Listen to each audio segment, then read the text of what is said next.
आणि सर्पमित्राला पहिला फोन करायचा. सर्पमित्राला फोन केल्यानंतर त्याच्याकडे लक्ष ठेवणं, घरात असेल तर दारं वगैरे बंद करून टाकणं. आलं लक्षात?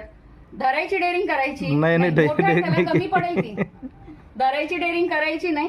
दुसरं म्हणजे गर्दी करायची नाही, कारण जे व्हायब्रेशन्स होतात जमिनीचे, सापाला ऐकायला येत नाही. साप एकमेव प्राणी असा आहे की त्याला कान नाहीये, त्याला ऐकायला येत नाही.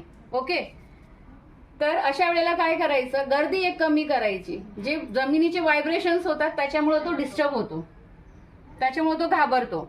त्यांना फक्त हे जमिनीचं कंपन लक्षात येतं की बाबा आता मला धोका आहे, अशा पद्धतीने. ओके, सो पाहिल्यानंतर पहिले तर घाबरायचं नाही, शक्य होईल तेवढं लांब अंतर ठेवायचं, सर्पमित्राला फोन करायचा, सर्पमित्र येईपर्यंत लक्ष ठेवायचं. ओके, तर तो कुठं चाललाय म्हणून, नाही तर आम्हाला शोधावा लागतो परत. ओके.